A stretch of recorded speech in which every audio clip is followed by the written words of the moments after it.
그다랴 라고 불렀던 정말로 시대를 바라볼 수 있고 따뜻한 성품을 가지고 있었고, 그리고 그 안에서 많은 지혜로움을 가지고 있었던 지도자가 한 번의 방심으로 인하여 어떻게 무너지는지를 어제 보게 되었습니다. 그에 반해서 오늘 나오는 요하난이라고 하는 군대를 지휘하는 사람의 마음 가운데는 시작부터 끝까지 불안이 있는 것 같습니다. 전에도 암살에 대해서 위험을 이야기를 했고, 그리고 어제 묵상했던 구절에도 사람들을 구하기 위해서 달려갔지만 구하고 났을 때는 이 바벨론에게 핍박을 받을까 봐 무서워서 이집트로 가야겠다라고 생각을 하는 거죠. 그런 과정 가운데 그래도 이 요하난이라는 지도자가 하나님 앞에서 바로 섰다라고 이야기하는 것은 1절에 보면은 백성의 모든 낮은 자로부터 높은 자까지 다 하나님의 말씀을 들으려고 기도의 자리로 나와왔다라는 거죠. 이게 우리의 실력을 판가름짓는 요소입니다. 이게 우리의 인생의 분수령이 될 수도 있는 부분임을 기억해야 된다라는 것이죠. 이 기도의 자리에 나왔을 때 처음에는 어떻게 되느냐? 3절에 보면은 당신의 하나님 여호와 라고 이야기를 하죠. 근데 4절에 예레미야는 뭐라고 이야기하냐면 너희 하나님 여호와라고 오히려 돌려서 이야기를 하고 있습니다.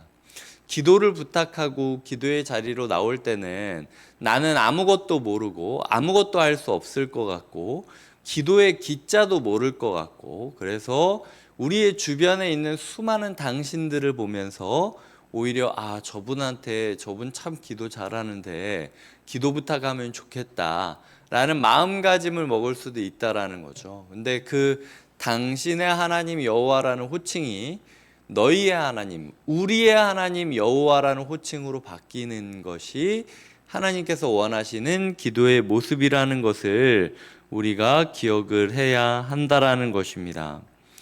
그리고 그때에 예레미야는 하나도 숨김없이 이야기하겠다고 했고, 백성들은 우리가 좋든지 좋지 않든지를 막론하고 순종하겠다. 우리가 이 말씀이 우리에게 오는 말씀이 좋기 때문에 우리가 순종을 해서 복을 받는 것이 아니라 좋든 좋지 않든 이 말씀이 우리에게 복이 될 것을 우리가 믿고 있다라는 이야기를 하게 됩니다.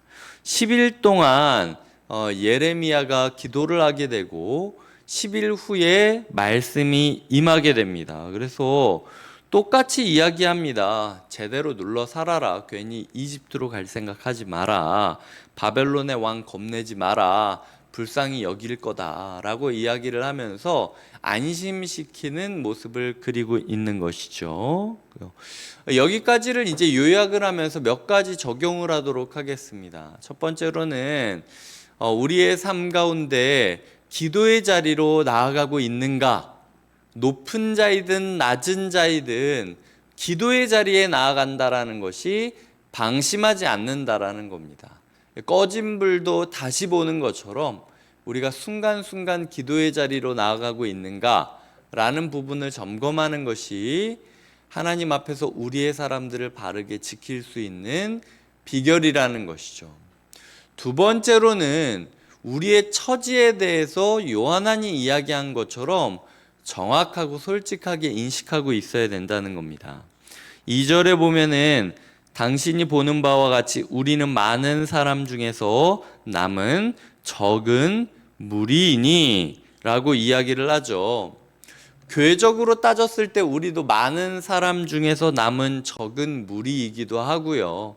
시대적으로 봤을 때 우리 또한 많은 성도들 중에서 이 혼탁한 시대에 남은 적은 무리이기도 합니다. 그래서 우리의 처지를 정확하게 인식하고 기도의 자리에 솔직하게 나가는 것이 필요하지, 내가 뭐라도 있는 것 마냥 감투를 뒤집어 쓰고 포장지를 둘러쓰고 뭐라도 아는 것 마냥 뭐라도 있는 것 마냥 뭐라도 한 것 마냥 그렇게 있는 척하면서 허세 떨면서 기도의 자리에 나오면 안 된다라는 거예요.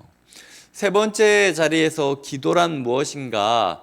당신의 하나님 여호와가 우리의 하나님 여호와가 되는 것이 기도의 자리라는 것입니다.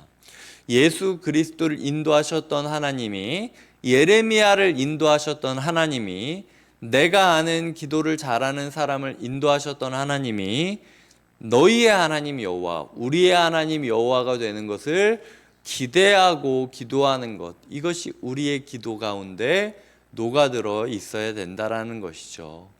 그 다음으로는 어떤 말씀이 주어지던 그 말씀을 순종하겠다라는 결단이 우리의 기도 가운데 필요합니다. 좋으면 우리가 따르고 좋지 않으면 안 따르겠다라는 것이 아니라 좋든 안 좋든 나는 따른다 라고 결단할 수 있는 거룩한 결단이 필요하다라는 것이죠. 이 사람들은 지금 예레미야의 이야기를 듣기 전에 먼저 순종의 결단을 하고 있음을 기억하셔야 됩니다. 그리고 마지막으로는 이런 모든 기도의 과정은 10일이라는 그 천하의 예레미야도, 그리고 이 긴급한 상황에서도 10일 동안의 기다림이 필요했다라는 겁니다. 이 백성들 마음 가운데 이 10일 동안 얼마나 마음 졸였겠습니까? 그리고 10일 동안 집도 못 가고 어디도 못 가고 지금 어떻게 해야 되는가 발만 동동 구르면서 얼마나 고민했겠습니까? 하지만 그들은 예레미야가 기도가 끝날 때까지 기다리고 있었다라는 것이죠. 뚝딱 되는 기도가 거의 없습니다. 이 긴급한 상황에서도 10일 동안 기다려야 됐다라는 거예요. 만약 우리가 오늘 기도하고 있는 이 기도의 제목을 하나님께서 너 10일 동안 집에도 가지 말고 이 자리에서 기다리고 있어 라고 이야기를 한다면 10일 동안 잘 기다리실 수 있겠습니까? 우리가 마늘과 쑥만 먹으면서 동굴에서 버텼던 호랑이처럼 소위 말해서 버티지 못하고 일어나서 내 마음대로 행동할 수 있는 확률이 더 높다라는 거죠. 하지만 어쨌든 이 사람들은 이 와중에서 10일이라는 상황을 기다렸고요. 예레미야는 이 긴급한 상황 가운데 10일 동안 기도하고 있는 또 모습을 보입니다. 모든 기도는 과정이 필요하고 모든 기도 가운데 인내가 부어지지 않으면 기도의 응답이 부어질 수 없다라는 거예요. 이런 부분에 있어서 우리가 순간의 기도로 만족할 것이 아니라 기도를 좀 이어가는 훈련을, 응답을 받을 때까지 기도를 쉬지 않고 포기하지 않는 법을 배워야 된다라는 것. 그것이 오늘 본문 가운데 주는 하나님의 교훈이라는 것이죠. 오늘도 기도의 사람으로 살아가시며 순종의 사람으로 살아가시며 그리하여 기도의 깊이를 경험하시며 기도를 통하여 인내의 과정을 거쳐 하나님의 응답을 받고 그 응답을 따라 살아가시는 하루 되시길 주님의 이름으로 축복드립니다. 기도하시겠습니다. 하나님 감사합니다. 오늘 우리가 기도한 대로 살아가게 하여 주시고 기도를 포기하지 않게 하여 주시옵소서. 예수님의 이름으로 기도드립니다. 아멘.